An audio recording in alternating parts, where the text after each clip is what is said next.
back to in a few minutes, but next on to Maajid. Thank you, Alan. I'm going to ask everybody to indulge me for a second. I want to play you something, but before I do, I want to issue with a warning that it's going to be distressing for some of you.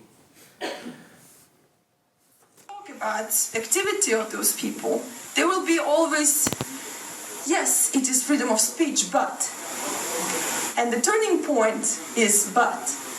Why do we still say but when we...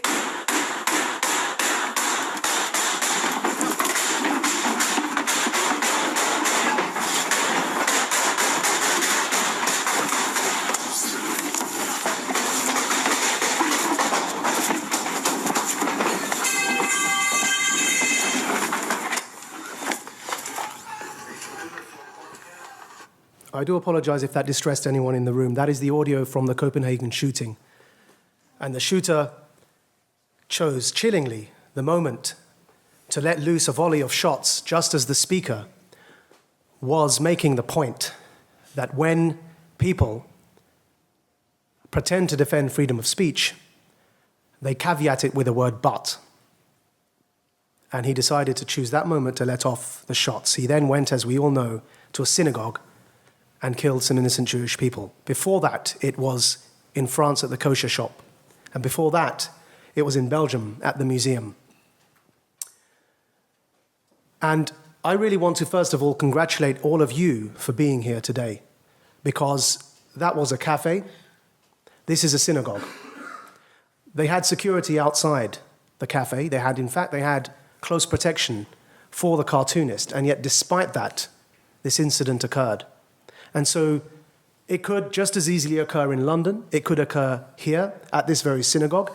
And the sheer fact that all of you are here this evening is a testament to your own bravery, to your own courage, to your own determination, to refuse to cower in the face of this terrorism, and to say, by voting with your actions and your feet, never again. Because something we learnt after the rise of Nazism in Germany was of the danger of the banality of evil. What we learned is that if we allow ourselves to sleepwalk into an atmosphere in which people feel uncomfortable to speak their minds, in which people are slowly taken out, group by group, one by one, and this sort of obfuscation that we've just heard is used. Instead of calling a spade, people say it's not anti-Semitism, it's community tension. It's not about freedom of speech, but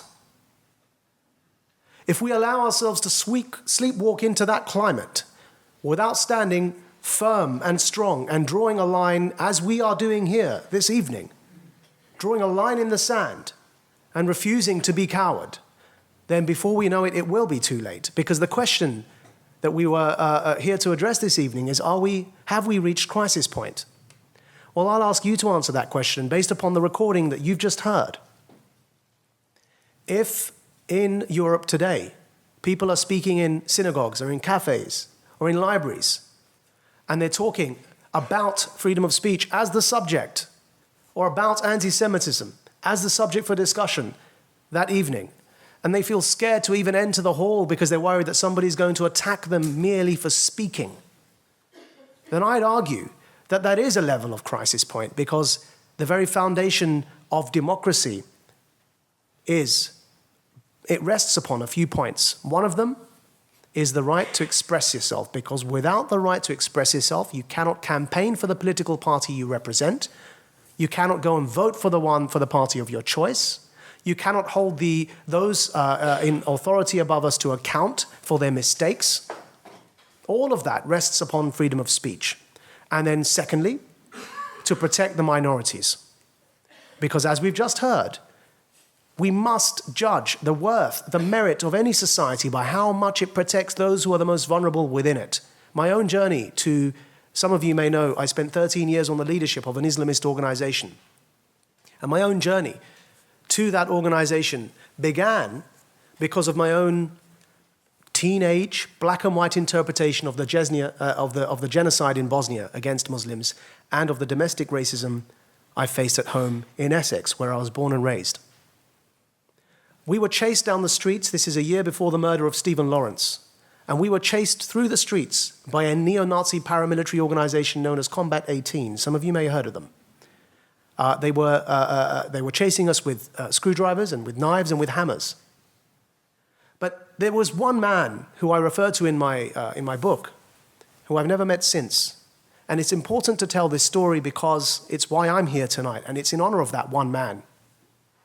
I don't know how he's doing today. I don't know where he is, but I hope he's doing well. And I tried for the life of me to remember his name when I was writing my memoirs. And something in my head told me his name was Matt, so I decided to call him Matt. And I apologized to this man if that wasn't his name. But I found myself on one occasion surrounded by a bunch of neo-Nazi thugs, and they had hammers and they had screwdrivers, and they were about to literally beat me to death. I was 15 years old. And this man came running from across the street. I'd never met him before. And he was larger than me, and he stopped them all. And he said, "What are you doing? He's a child. He's a kid. Why are you attacking him like this?" And they turned to Matt and they said, "You must be a Paki lover." And then what they did is they proceeded to stab and beat Matt all over his body and force me to watch. And that man saved my life that night. And it's the reason I'm here today. Because what helped me leave my own anger and hatred behind was because of the actions of people like that. So when we hear the audio that we've just heard at the beginning of what I've just played, what I'd urge everyone to remember is that we have to draw a line in the sand. The solution isn't to leave Europe. Europe is your home. You belong here as much as everybody else, and if anyone on this panel has anything to do with it, we will continue to say never again. We will continue to speak out in your defense, even if it means at risk, because we know the consequences of what happens if we allow that line in the sand to shift and move to a point where it's unrecognizable.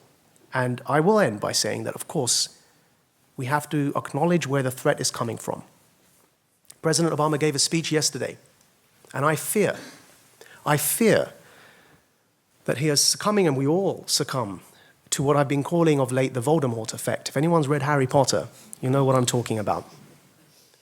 Where he who must not be named, we're so scared of naming the threat that it increases the hysteria.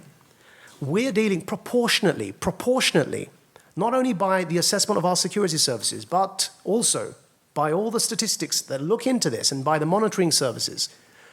Anti-Semitic attacks are proportionately far, far, far higher. It's not even one level higher, 3 times the level of attacks against Muslims. You know, they are far higher. And proportionately, the risk to the safety in our societies, we have to be frank and candid about this. They come from the threat of jihadist attacks. They do not come from, proportionately, from far-right neo-Nazi extremists wanting to blow up synagogues and what have you. That is a challenge. It is a threat. But I'm talking about proportionately where the focus of the main problem is coming from. So when President Obama gave this speech, he said, you know, we will not allow these people to claim they are religious leaders. They have nothing to do with Islam. No. They are not Islam, the Islam. Of course they're not. Nor am I, nor is anyone really, because Islam is what Muslims make it. But they have something to do with Islam. They have something to do with it. If you're going to argue with one of them, and I do all the time, you're not discussing Mein Kampf. You're discussing Islamic texts. They have something to do with Islam, and the danger of not naming it, what I call the Islamist ideology. And just to bet one sentence, what is Islamism? Islam is a religion. Islamism is the desire to impose any version of that religion over society. It's the politicization of my own religion. What is jihadism? The use of force to spread Islamism. The danger of not naming this ideology is twofold. Firstly, within the Muslim context.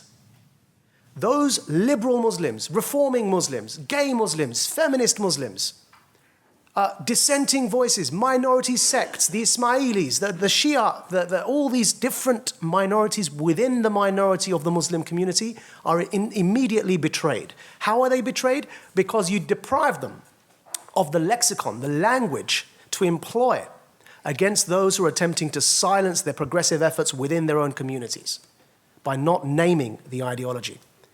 You surrender the debate to the extremists, and actually what happens as a result is they hijack the debate, they monopolize the discourse, and communities divided even further apart, rather than bringing people together, even though the intention of the President Obama was to try and bring people together. The second danger is in the non-Muslim context. What happens if you don't name the Islamist ideology and distinguish it from Islam? President Obama in his speech said there's an ideology we must challenge, and he didn't name it.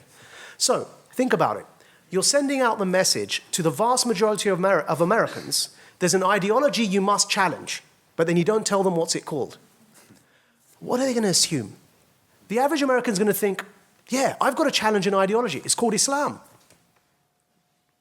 You're only going to increase anti-Muslim hatred, like he who must not be named. You'll increase the hysteria, the Voldemort effect I call it, by not naming the ideology, because the average guy out there will then assume the president is talking about the religion itself. But if you distinguish Islamist extremism and say, look, Islam's a religion, we're not going to tell you what good and bad Islam is. We're not going to define that for you. What we can say is you mustn't try and impose that on anyone else. If you do, that's called Islamism, the ideology. And that's what we have a problem with. Unless you make that distinction and isolate the people that you're challenging, the average non-Muslim out there in the world who doesn't know that will think, yes, we've got to challenge the religion, all Muslims are bad, let's drive them out of Europe. So actually, it doesn't do us any favors not to name this ideology. And with that, I'll end because I have someone far better than me who's waiting to speak.